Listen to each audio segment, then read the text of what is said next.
내 심령의 기쁨이 충만하시기 바라겠습니다. 오늘 말씀은 마가복음 10장 2절에서 3절 말씀입니다.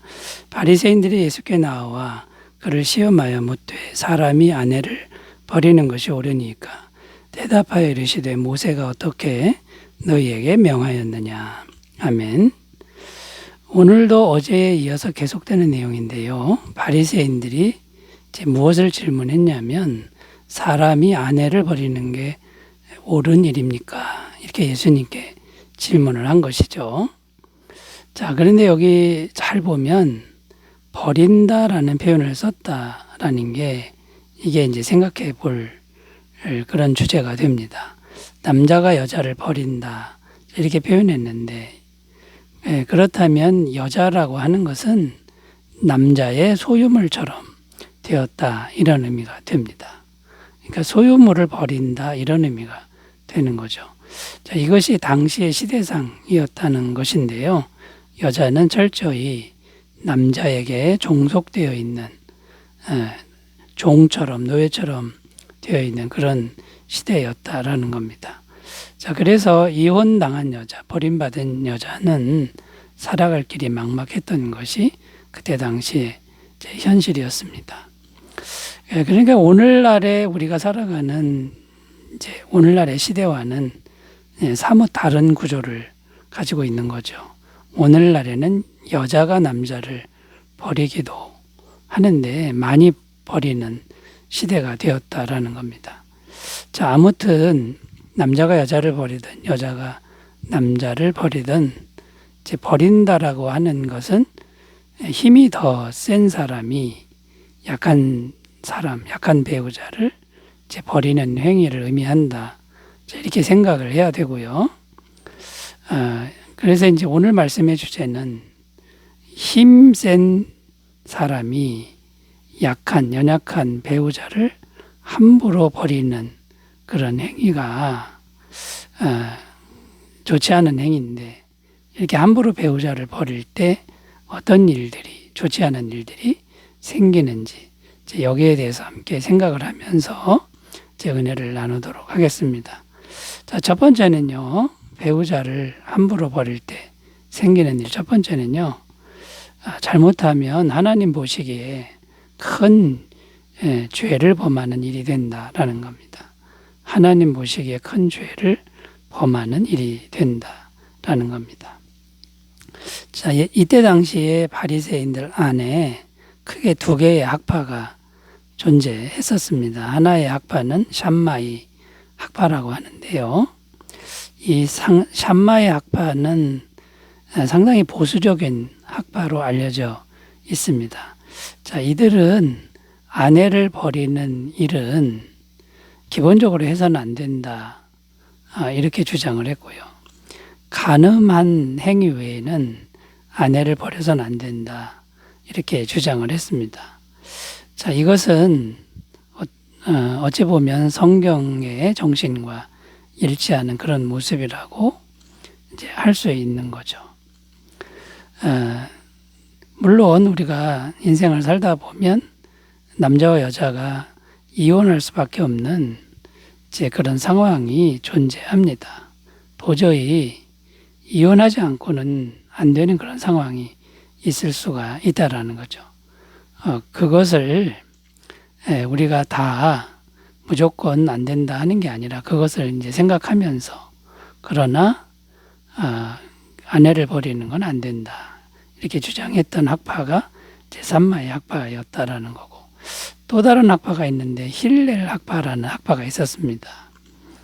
자, 이들은 보다 자유적인 생각을 했는데 남성 위주의 그런 주장을 펼쳤습니다. 이들은 뭘 주장했냐면 간음은 당연히 이혼감이고요. 그거에다가 품행이 모자라면 남자가 언제든 버릴 수 있다. 또 남자 보기에 더 좋은 여자가 나타나면 버려도 된다. 이렇게 주장을 했고요. 그 다음에 여자 목소리가 너무 커서 이웃집에 들리기만 해도 그걸 트집 잡아서 이제 이혼해도 된다. 이렇게 주장을 했다라는 겁니다. 당시에 그런 남자들이 많았다라는 것이죠. 자, 여러분, 이런 모습은 정말 아니라는 거죠. 잘못된 것이고 하나님 보시기에 큰 죄가 되는 이제 그런 모습이다라는 겁니다. 자, 그래서 우리가 배우자를 함부로 버리는 이 행위가 이제 큰 죄가 되는데, 하나님은요, 한 영혼을 어떻게 생각합니까? 한 영혼을 자신과 동일한 존재로 가치를 매긴다라는 것이죠. 마태복음 25장 40절 임금이 대답하여 이르시되 내가 진실로 너희에게 이르노니 너희가 여기 내 형제 중에 지극히 작은 자 하나에게 한 것이 곧 내게 한 것이니라 하시고, 여기 지극히 작은 자는 세상에서 제일 가치 없는 자, 이런 뜻이 있습니다. 그러니까 그 세상에서 제일 가치 없는 한 영혼도 주님과 같은 가치라고 이렇게 주님이 말씀하셨기 때문에 배우자를 함부로 버리는 게 큰 죄가 된다라는 거고요. 또 배우자를 함부로 버리는 이런 행위는요, 하나님 보시기에 죄의 정욕을 이기지 못한 그런 육적인 모습이다라는 겁니다. 골로새서 3장 5절 6절 그러므로 땅에 있는 지체를 죽이라고도 음란과 부정과 사욕과 악한 정욕과 탐심이니 탐심은 우상 숭배니라. 이것들로 말미암아 하나님의 진노가 임하느니라. 이렇게 육적인 정욕에 치면 하나님의 진노가 임한다고 성경은 증언하고 있는 겁니다. 그리고 배우자를 함부로 버릴 때 그 버림받은 배우자의 영혼이 심하게 파괴되는 그런 죄를 범하게 된다라는 겁니다. 마가복음 9장 42절도 누구든지 나를 믿는 이 작은 자들 중 하나라도 실족하게 하면 차라리 연자 맷돌이 그 목에 매어 바다에 던져지는 것이 나으리라. 자, 그러므로 여러분, 힘이 있다고, 권세가 있다고, 내 마음에 안 든다고 함부로 배우자를 버리는 그 행위를 우리가 조심해야 될 줄로 믿습니다. 자, 두 번째 주제로 가보겠습니다. 배우자를 함부로 버릴 때 어떤 일이 생기냐면요, 자기에게 소중한 많은 것을 동시에 잃어버리게 된다라는 겁니다. 자기에게 있는 소중한 많은 것을 동시에 잃어버린다라는 겁니다. 자, 소중한 것을 동시에 많이 잃어버리게 된다라는 의미가 뭐냐면, 아내를 버릴 때 또는 배우자를 버릴 때 그 배우자만 버리는 게 아니다라는 겁니다. 자, 예를 들어 이제 남자가 아내를 버렸다 가정을 하면요, 자, 아내를 버렸습니다만 그걸로 끝나는 게 아니죠.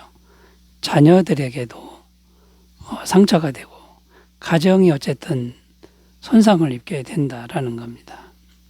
그러니까 가정이 이제 일단 온전해지지 않는 거고요. 그 다음에 또 뭘 버리는 겁니까? 자기 양심도 버리는 거죠. 자기 마음에 안 든다고 그냥 버려버릴 때 양심이 손상을 입고 순수성이 이제 상실된다라는 겁니다.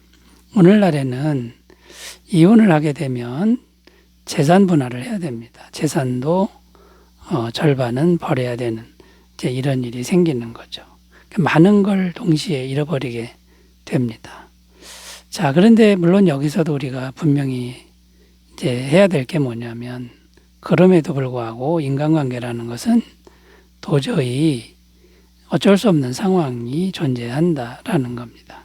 헤어져야만 하는 그런 상황이 있을 수 있는 거죠. 그런 경우는 제외하고 함부로 버리는 행위가 이렇게 모든 거를, 좋은 거를 잃어버리게 만든다라는 것을 이제 기억해야 된다라는 겁니다.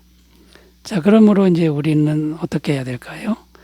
어떻게 해서든지 배우자와 함께 하는 것을 최선을 다해 노력해야 하는 것이죠. 잠언 5장 18절 19절 내 셈으로 복되게 하라. 내가 젊어서 취한 아내를 즐거워하라. 그는 사랑스러운 남사슴 같고 아름다운 암노루 같으니 너는 그의 품을 항상 족하게 여기며 그의 사랑을 항상 연모하라.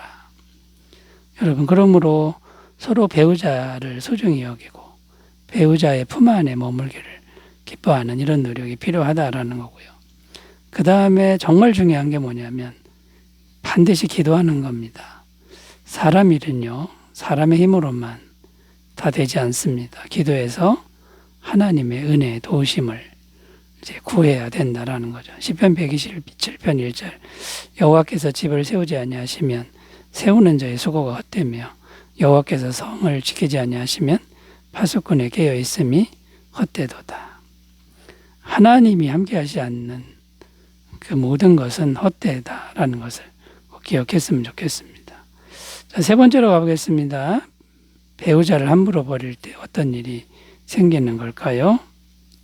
세 번째는 한 번 배우자를 버리면 계속 버리는 일이 생길 수 있다라는 겁니다. 그런 위험이 있다라는 거죠. 한 번 버리면 두 번도 버리고 세 번도 버리는 일이 생길 수 있다라는 겁니다. 자, 통계상으로 보면 헤어진 사람이 다시 재혼을 했는데 또 헤어질 확률이 높다는 통계가 나와 있습니다. 왜 이런 일이 생기는 걸까요? 새로운 마음으로 시작하면 잘 될 것 같은데 왜 이런 일이 생기는 걸까요? 이미 한 번의 헤어짐으로 인해서 잃어버린 게 너무나 많습니다. 자, 그 상태에서 출발했다고 생각해 보면 처음 출발했을 때보다는 몇 배의 노력이 더 필요하다라는 겁니다. 자, 물론 여기서도 예외로 두어야 하죠.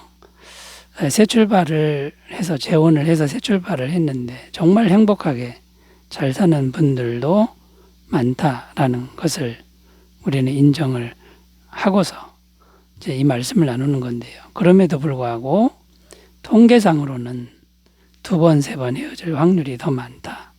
우리가 이것을 유념해야 된다라는 겁니다.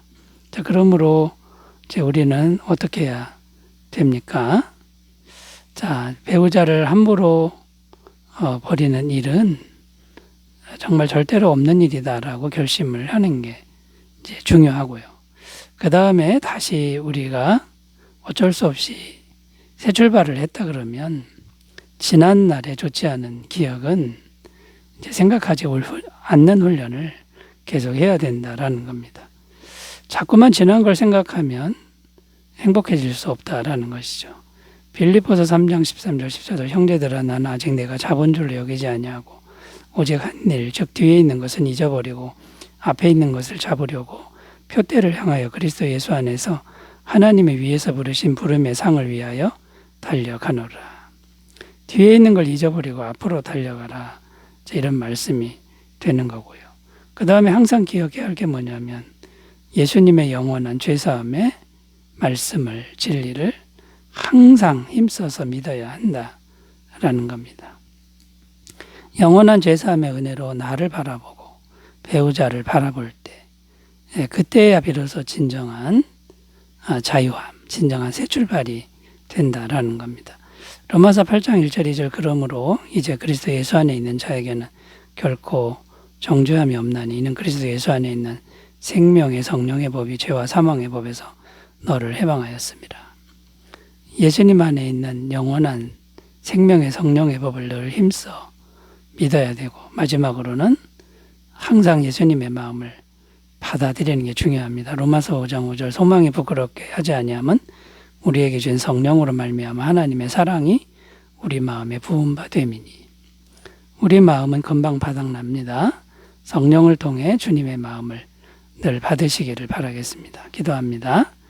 하나님 아버지 최선을 다해서 우리는 주님의 뜻을 행하게 하옵소서. 예수님의 이름으로 기도드립니다. 아멘. 감사가 넘치시기 바라겠습니다. 감사합니다.